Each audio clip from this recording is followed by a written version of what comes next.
Assalamualaikum warahmatullahi wabarakatuh. Anak-anak Bapak semua, hari ini kembali kita lanjutkan kegiatan belajar mengajar kita. Sebelum kita mulai pembelajaran kita pada hari ini, marilah sama-sama kita bacakan basmalah. Bismillahirrahmanirrahim. Anak-anak Bapak semua, materi hari ini adalah mengenai penginderaan jauh dengan submateri citra, interpretasi citra, dan manfaat penginderaan jauh. Adapun tujuan pembelajaran, siswa-siswi diharapkan mampu memahami jenis-jenis citra, kemudian bisa membedakan jenis-jenis citra berdasarkan beberapa variabel, menunjukkan citra foto vertikal dengan citra foto condong, kemudian bisa memahami interpretasi citra, dan menghitung skala foto udara, serta bisa memahami manfaat penginderaan jauh. Oke, sebelum kita masuk ke materi, silahkan dibaca surat Al-Jin ayat 28 berikut ini.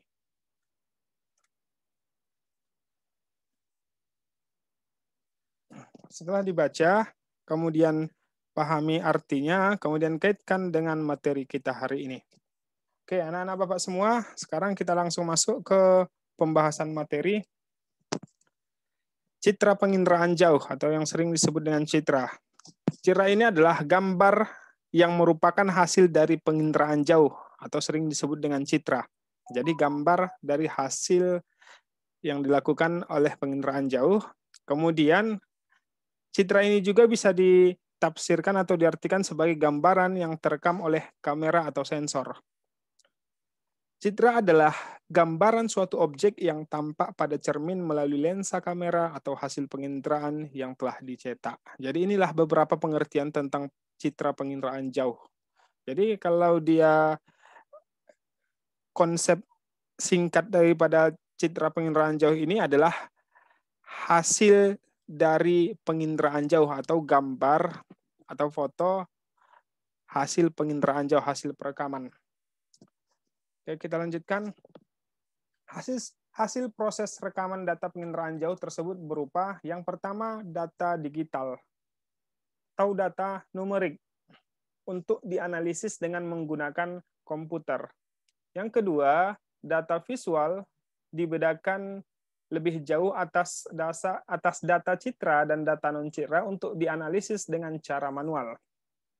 Data citra berupa gambaran mirip aslinya, sedangkan data non-citra berupa garis atau grafik.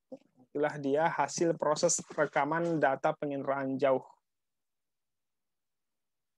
Kemudian, benda yang tergambar pada citra dapat dikenali berdasarkan ciri yang sensor. Ciri tersebut yang pertama, ciri spektral. Ciri spektral adalah ciri yang dihasilkan oleh tenaga elektromagnetik dan dinyatakan dengan rona dan warna objek pada citra.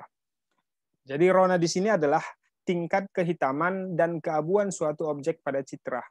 Kemudian yang kedua, ciri spasial, ciri yang berkaitan dengan ruang meliputi tekstur, bentuk, ukuran, pola, bayangan, dan asosiasi.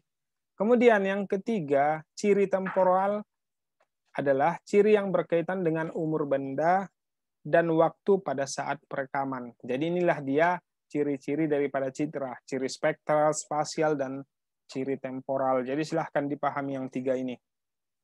Kemudian kita lanjutkan. Citra dapat dibedakan yang pertama citra foto dengan citra non-foto atau photographic image kalau dia citra foto, kalau foto udara dengan citra non-foto, non-photographic image. Kita lanjutkan. Yang pertama citra foto, ini penting, silahkan dipahami, silahkan disimak dan dipelajari nanti. Citra foto adalah gambaran suatu gejala di permukaan bumi sebagai hasil pemotretan dengan menggunakan kamera. Jadi, inilah dia citra foto, gambaran suatu gejala di permukaan bumi sebagai hasil pemotretan dengan menggunakan kamera. Ini dia kata kuncinya. Dia pemotretan langsung dengan menggunakan kamera.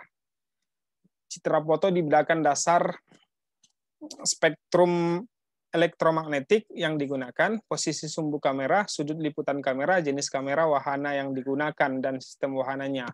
Jadi ada orang kadang yang bilang, apa ini wahana? Wahana ini adalah kendaraan pada saat dilakukan perekaman. Kendaraan bagi perekam.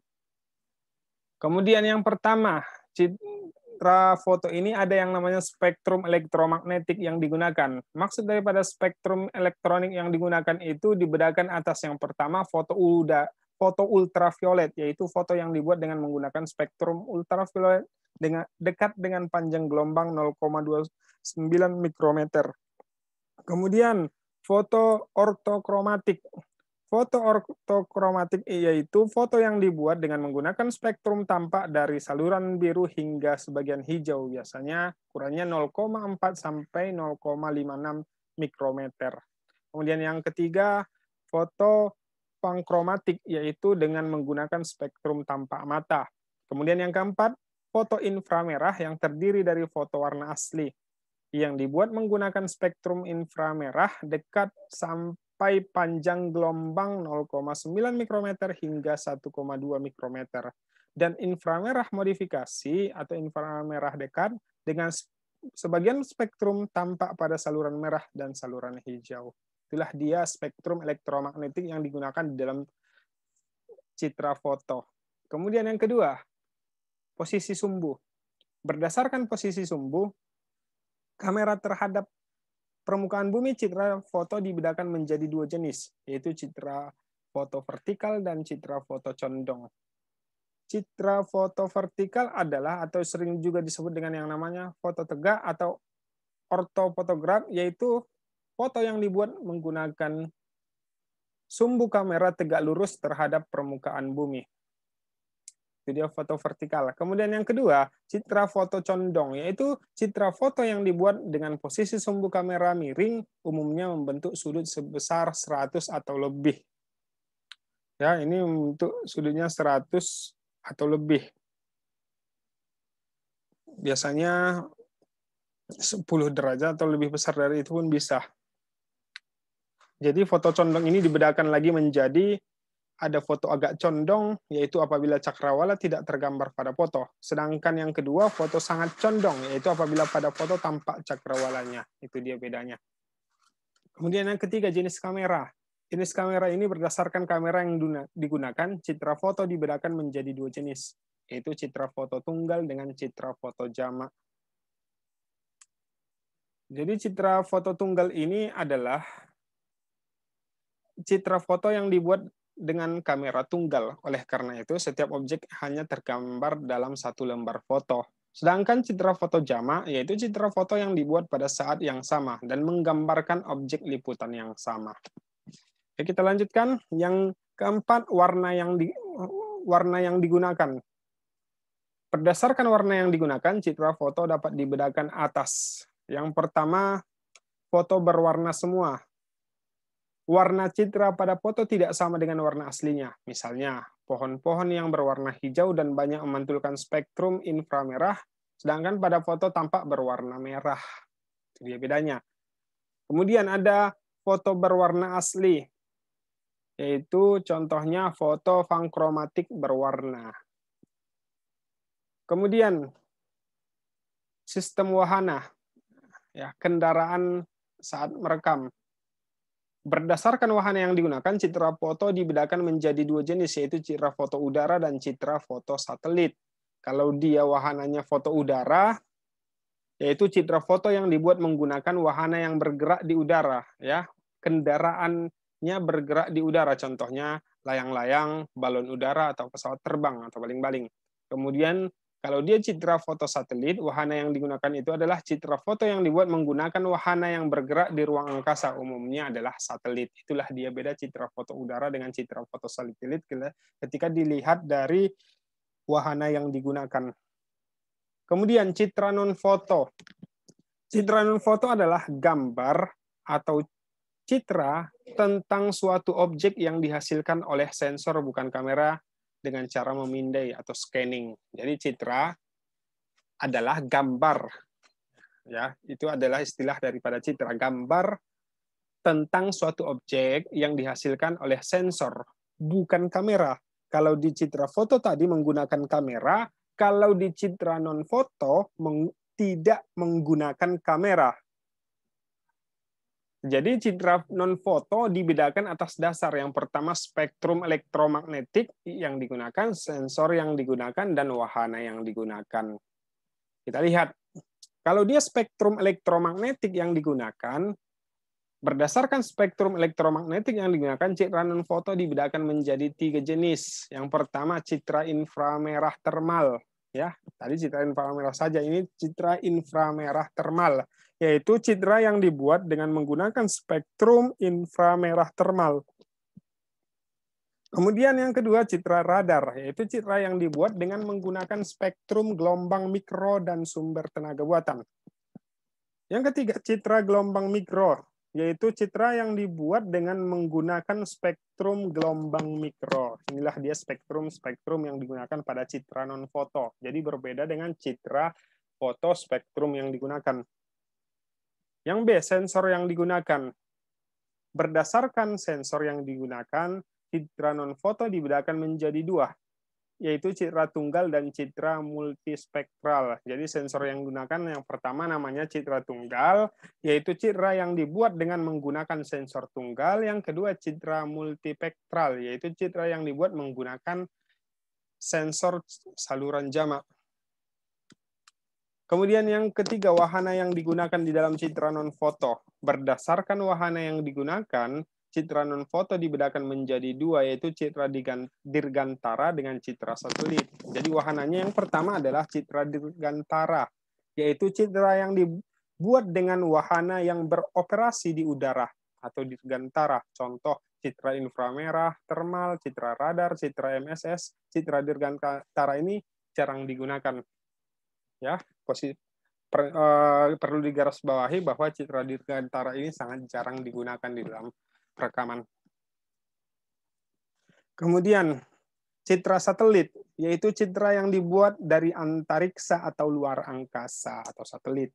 Citra ini dibedakan lagi atas penggunaannya, yakni yang pertama citra satelit untuk penginderaan planet, contoh citra satelit Viking, citra satelit Venera, Rusia dan AS.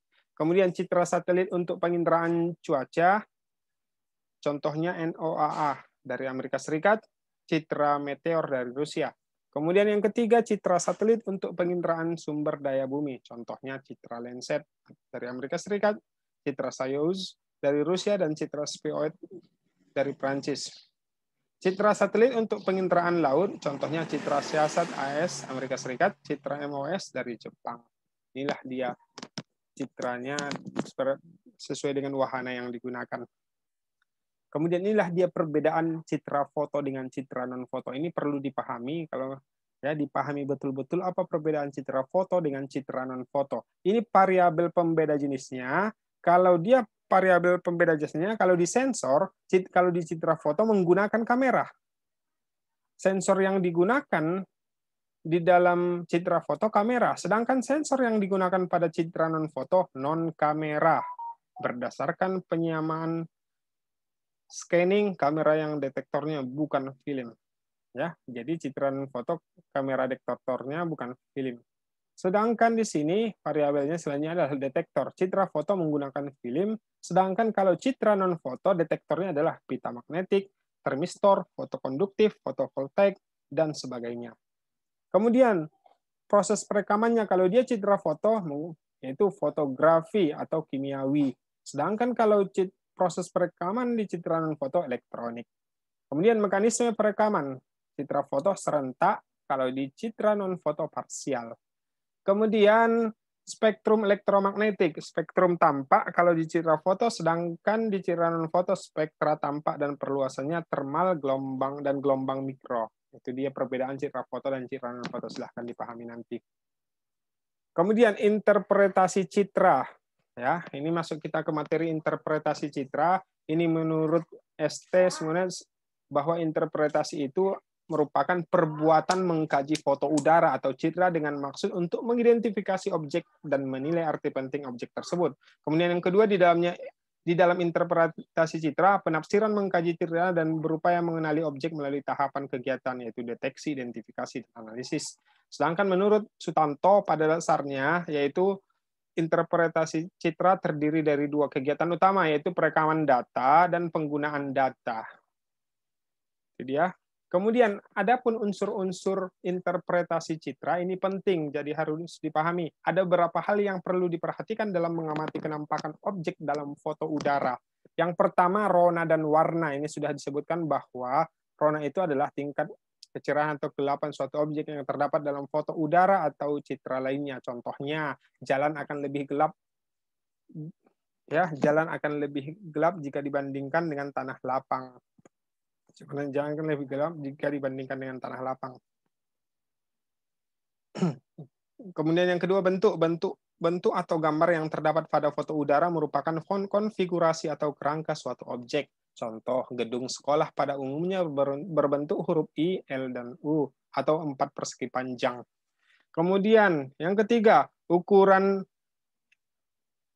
merupakan ciri objek yang antara lain berupa jarak, luas, tinggi lereng, dan volume. Contoh, lapangan olahraga sepak bola dicirikan oleh bentuk segi 4 dan ukuran yang tetap yakni sekitar 80 meter sampai 100 meter.